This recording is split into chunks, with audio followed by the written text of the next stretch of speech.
Hi everyone. Not been about for a few weeks, obviously with the football season not being played and me not being very much into the transfer stuff, so I've kind of stayed out of it and stayed away. Hopefully some of you might have missed me, doubt it, but you might have done, you never know. But I thought I'd just do a quick video about the All or Nothing documentary.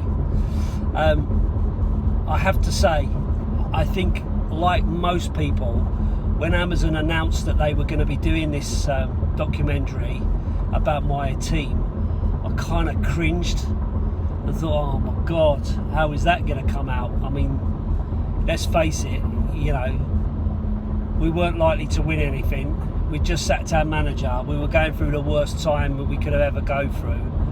So the idea of watching that pain wasn't top of my agenda, to be honest. But as time's gone on, I kind of warmed to the idea and thought, well, you know, it would be quite interesting to find out what actually does go on behind the scenes. Is there stuff that we'll be able to see that we haven't seen before, and will there be answers to some of the questions that we've undoubtedly all been asking ourselves?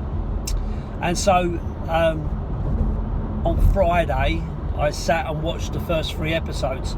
A lot of chatter had been all positive, so I thought, well, you know, so I did go on, I did watch it, and I have to say, thoroughly enjoyed it. The next 3 are out today, so hopefully by the time I get home from my journey from work tonight, it will be there available for me to watch. So looking forward to that. First 3 episodes I thought were really entertaining, actually. The first one was quite touching, I felt. Little bit about Pochettino and going to the Champions League final, a little bit about, you know, the club and how we aim for flair and all those kind of things, you know, that the video they play at the beginning of the matches. So I found that quite touching. It did get me in the mood. I mean, the footage of the stadium looks fantastic, and it is a fantastic stadium, we know that, right? But you know, the footage that they showed looked absolutely fantastic. So yeah, I was really kind of touched by that initially, and as the thing's gone on, I did think we were kind of seeing a little bit of stuff. There were some quite funny moments in there. I think it's been touched upon a lot about the old Jose Mourinho telling Sky Sports to F off. You know, how many times have we wanted to say that when they're talking about these things? But yeah, kind of seeing the inner workings of the club. I think it was quite enlightening seeing Jan Vertonghen talking about his situation, and there was a point where he'd said, hopefully by the time this comes out, I'll know where I'm going and what I'm doing. So all that time where we were, you know, calling for Jan to be given a new contract, and you know, we want him to stay and all the rest of it, actually he was having those difficulties himself. You know, it wasn't about whether the club would give him a new contract or not. It was about whether that's what he wanted for the security of his family, thinking about his daughter, you know, having to change schools and so on and so forth, and securing his long-term future. So it was quite interesting to see that, because obviously at the time we were all kind of watching, you know, a great player for us sort of going into a little bit of decline, or looking like he was going into a bit of decline, which was sad to see. But then seeing him score that goal, that header, was absolutely fantastic, and how much that meant to him. I thought it was a really, really good touch at that. I think interesting now we're looking at, there's been some footage around the Eriksen scenario, and the fact that even Daniel Levy and Jose Mourinho didn't know what was going on with that scenario. Now that could be all play acting, it could be all sort of, you know, made up for the cameras or whatever.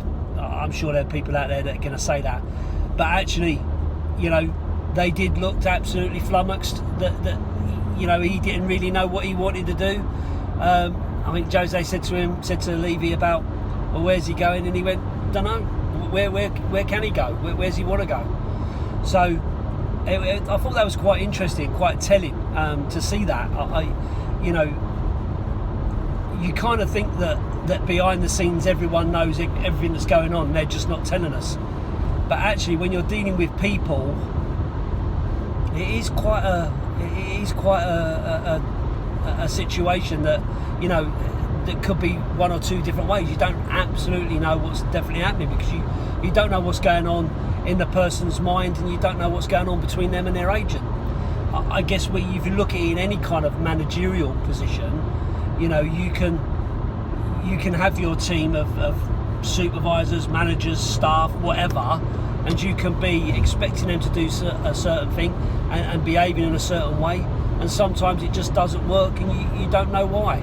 Or sometimes someone's thinking about, you know, going to work for DHL or for a, you know, Royal Mail or whoever, and they've got their head turned and that kind of stuff. You know, you just don't know all the facts all the time. So I guess that was quite sort of an interesting sort of scenario to look at and think, well, you know, maybe they didn't know, maybe they don't know what's going on, and maybe as the episodes increase, we'll be able to see a little bit more about what actually did happen, and when they actually did know that he was definitely moving on. But as the narration said, you know, he'd made it clear that he wanted to do something new,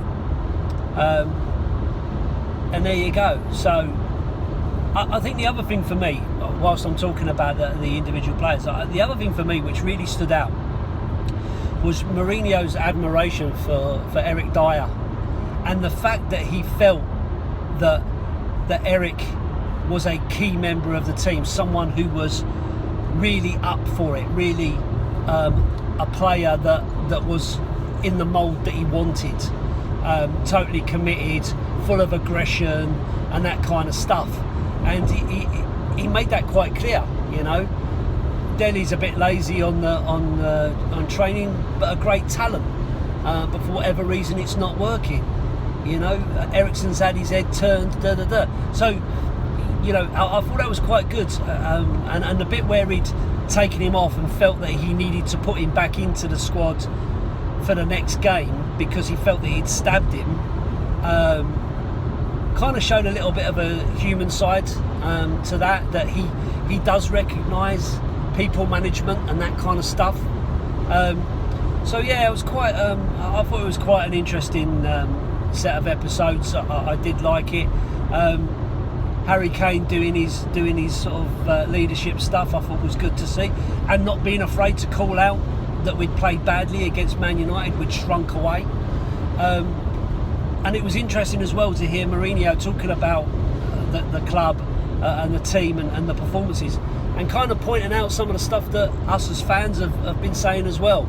So when we think, he don't know what he's doing, or he's only doing it his way or whatever, you know, actually maybe he does know what we're thinking. Maybe he is seeing the same things that we are, but maybe he just doesn't know how to fix it quite yet, or have the personnel to fix it quite yet. So yeah, all in all, I thought it was a really, really interesting documentary. Wasn't as cringe as I was expecting it to be. It was good to hear some voiceovers from Chris Kelly, who's a great YouTuber. If you haven't seen his channel, he's really good. It was good to see him on there. Leader Rabbi Wilder, it was good to see him there in his Union Jack suit in the crowd. Expressions as well, looking rather miserable, and of course a little bit of a voiceover from Sim from We Are Tottenham TV. So a few of the guys that I know that I see around and are big in the Tottenham scene, getting an opportunity to be in there. So yeah, that was quite good. So hopefully with a little bit of interaction from fans and stuff like that, it will work out well. But yeah, looking forward to the next 3 episodes. So if you haven't watched it, or you're too bothered about watching it, I recommend it. It's worth a watch. I'll put this video out today, and maybe do a review tomorrow of the next 3 episodes, and let you know what I think of those. Up the Spurs.